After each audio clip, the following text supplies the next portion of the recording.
Hi guys, it's me again. We're talking constitutional rights of entrepreneurs and people, vis-a-vis certain naughty media people. Um, Guys, a lot's happened to me in the last 25 years. I took all those body shots from the media. I took it like that famous boxer Muhammad Ali. I loved him. His whole ideology was, let me take those body shots, and in the end, I need to land one proper one. And the reality is that I put myself on the line for many years and I just kept quiet. But I want to talk about the constitutional rights of an entrepreneur. It's very important for you to know and be aware of what it is. Guys out there, when you make a bit of money, when you do something different, people always are there to question what you're doing, how you're doing it, etc. Not for 1 minute am I saying that if you're a bad person or you do anything wrong, the media don't have the right to report. Of course they do. If it's in public interest, for sure they have a right to know. I don't understand though. What confuses me is I don't quite get how printing my bank details in newspapers is of public interest. I don't quite understand how ethical that is. I don't understand how me owing Investec Bank 2 billion 10 years ago is anyone, or 10 billion, is anyone's issue. I'm a private company. I've done nothing wrong. I'm not doing anything wrong. I'm not one of those people that are involved in state capture in South Africa or anywhere for that matter. But yet my rights are being violated by one guy, one silly guy. And as I told you, the other day, the Sam Soul guy is reminding me of that guy from that movie, You. And he's not stopping. You can see that. He's arresting me. He's arresting what I'm doing. He's arresting my life, my business, my business partners, etc.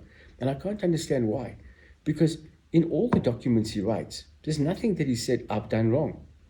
So I know a few people in Zimbabwe. There's so many people that know government people. And I'm not trying to defend myself. He says I had a relationship with Investec. Fantastic. It was great. We're not fighting. We never have. What's the validity of something that happened 10 years ago? Does that give you the right to take another man's constitutional rights away? I don't have better rights than you or him or anyone. But I have rights, guys. And so do you. You must become aware of it.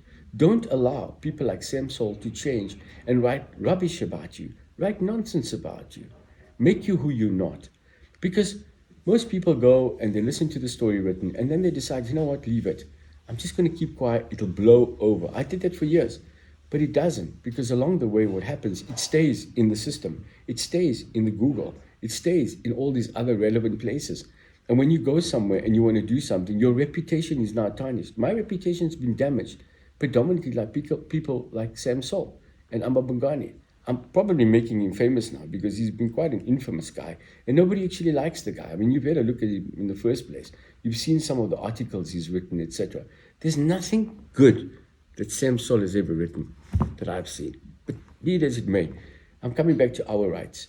Protect your rights, youngsters. Protect your rights, please, entrepreneurs. Know that when you're building something successful, the higher you go, the wind gets stronger. The higher you try and achieve goals, you'll always get those people that will question various things about you. Keep your reputation straight. Protect your reputation. Don't be like me and go quiet. Go out there and make people understand and let them know what they need to know as far as you're concerned. You have a right to express yourself. And why I like the social media now, and I'm starting really to like it, is because it's a platform when I can say what I want to say. I don't need to write to a magazine or a newspaper and then they take a little snippet out and they say, but Zunaid said that out of context. We don't want that. And that's what Sam and them are good at. But in closing, I want to say thank you very much to all the good journalists out there that are protecting and having good discipline and a great ethic around how they're doing things. My argument, guys, is not with anyone other than Sam Soul and amaBhungane and the crazy guys at his institution. Thank you.